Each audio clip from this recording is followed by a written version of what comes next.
To what extent would this legislation open the door to frivolous lawsuits against schools or libraries? Mr. Kanzati. Madam Chair and Representative Ehart, that's a good question. So I think first we need to remember that the plaintiff, the minor or the parent that's bringing the civil action against the library or the school, bears the burden of proving that the school or library did not take reasonable steps to restrict the access to children. But beyond that, Idaho state law and Idaho judicial procedure gives a court the discretion to award attorney's fees and court costs if the action was commenced or conducted in a frivolous manner.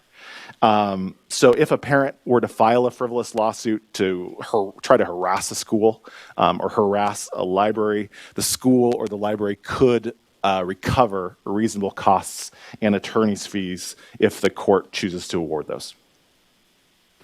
Senator, thank you. Senator Carlson.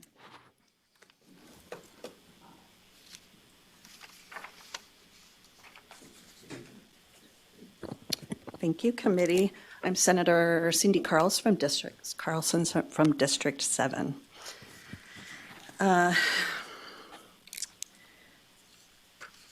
I'm not going to, I'm just going to kind of hit some high points. I am really familiar with this bill, so at any point you become confused about anything that it says, I've gone through this bill backwards and forwards. This bill is not to create animosity or frustration in the state. This legislation is to help protect the kids of our state. So I ran on this issue, and that is how I got elected. This is a huge, important issue to me. Literary works are not included as harmful materials in this bill, and you can see it on page 1, line 32 through 28. Sorry, I have that backwards. It looks like 28 through 32. And that's in section 33-6602.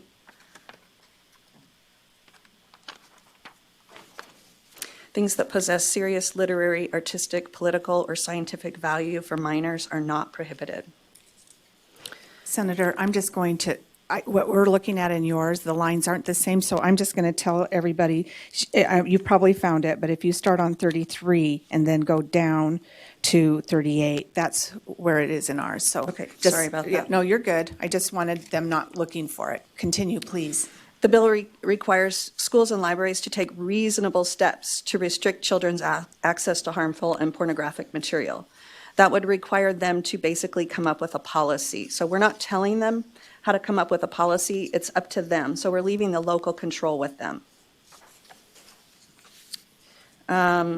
This does not hurt librarians, but holds the institution responsible. That should be on page 2. I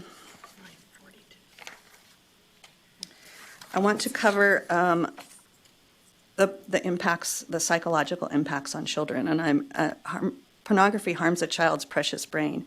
It actually changes neural pathways. Pornography harms a child's view of sex. It is on the screen. How it is on the screen is not how it is in real life or in the book. Pornography harms a child's view of people. Pixels lead to objectification. Porn diminishes our ability to see a real, unrepeatable person. Pornography harms a child's quality of life.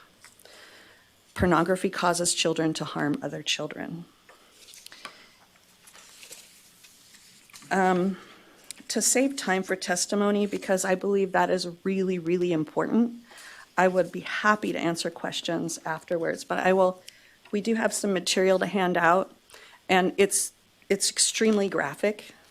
So if you don't want it after the committee meeting, I would be happy to take it and get rid of it for you. But please do not share it with any minors. So we'll send the page. He won't be rifling through it. He'll just go pick it up and hand it out to the committee, please. Thank you. And while he's doing that, I'm going to go ahead and let us get going with public testimony. So thank you very much, presenters. You'll have time at the end. Did you want to say something about that? One more thing. Yes, I have samples of these books that are in public schools and in the libraries. And we have lists of them all across the state. So if you have a question, we might be able to figure out what school or what public library they are in. This one is in the Boise Public Libraries. Thank you. So this is how we're going to do this. I'm going to start with the in-persons from the farthest away, and then we're going to go for and against. And so that we'll just try to stick with that. So we're going to start with Ron Nate, Rexburg.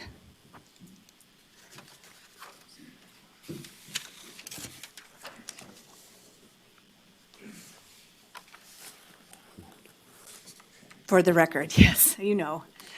Thank you, Madam Chair, members of the committee. My name is Ron Nate. I'm from District 34, and I'm here representing the Idaho Freedom Foundation to speak in favor of House Bill 139, the Children's School and Library Protection Act. This bill is about schools and libraries, not just libraries. Let's be clear, under 139, no librarian or school employee will ever be sued, and there are no criminal penalties. Only the library or the school can be sued.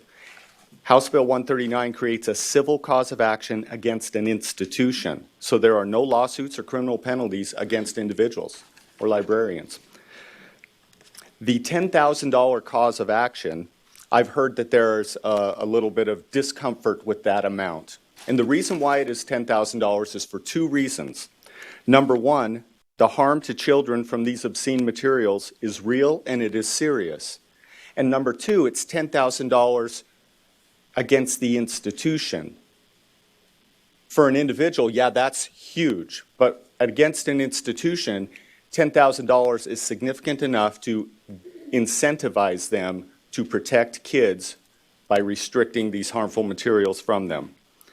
House Bill 139 and 227 are not the same.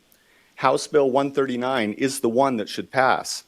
House Bill 139 specifies that kids deserve protection, and it creates consequences and accountability for the libraries and schools. That's a word we've heard a lot of the last couple of weeks, accountability.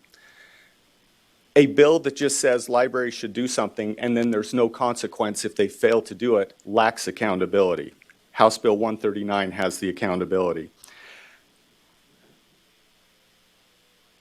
It only makes sense to vote for 139 and against 227. Symbolic legislation does not protect kids. 227 protects institutions, but it does not protect kids. Let's be clear, the only bill to truly protect kids that is before you today is House Bill 139. You're encouraged to vote for it, and I am happy to stand for questions. Thank you. I see no questions, so we are going to, thank you very much.